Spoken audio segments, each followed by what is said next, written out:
Let me begin by saying that most people think the immune system is only the white blood cells, defending you from external threat and invaders. And indeed, that is true. Okay, but actually, it's much more than that. Okay. Yeah, so actually, the immune system comprises of many of your body's systems inside your body.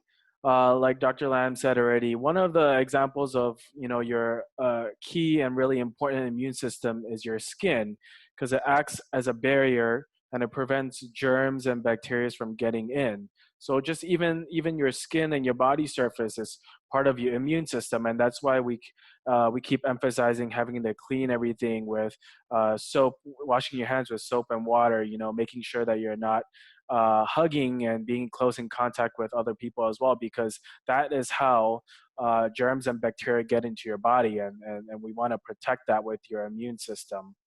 Well, you bring up something quite interesting, because most people are not aware that you actually have a microbiome on your skin to protect your skin and give it healthy immune response. And if you wash your hand too often, which is a good practice, on one hand, especially the use of alcohol, it can dry your skin. So if you are washing your hands quite frequently, make sure you use moisturizers that's water-based. Otherwise, you can get cracking. That's number one. Number two is that if you keep washing, we're not talking about 1 or 2 or 3 days. We're talking about months. If this thing continue forward, and then the alcohol in these disinfectants can accumulate in the liver because they can be quite toxic. So soap and water, as you say, Dr. Jeremy, is the right way to go. And then make sure you foam. And the reason is you have to foam, and that's why the 20 seconds is critical.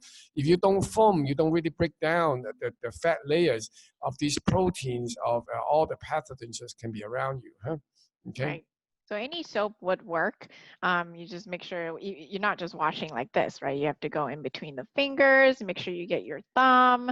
So there's a lot of good ways to make sure you do 20 seconds, or else it doesn't, the soap, what it does is actually pulls apart the ions on the bacteria, on the virus, and so you needs the 20 seconds to actually pull apart the cell walls. So because on average people touch their face at least twice every 5 minutes. So imagine you're touching things and then you're touching yourself, and that's how you can transmit a lot of these things to yourself. So that's why building your immune system is important. And I love that you talk about the microbiome, because where else is your microbiome found? In your gut. And so your gut is the one, is a big part in your immune system. It secretes acid to help digest the food, but it also break down and destroy unwanted guests, right? Any of those foreign bodies that come in. So while your immune system does consist of the white blood cells, antibodies, eosinophils, basophils, and everything else, it has the gut, which also consists of, in your small intestine, there are things called Peyer's patches, which actually produce a lot of the antibodies to things that it comes into contact with. And so a lot of your immune cells concentrate in your gut.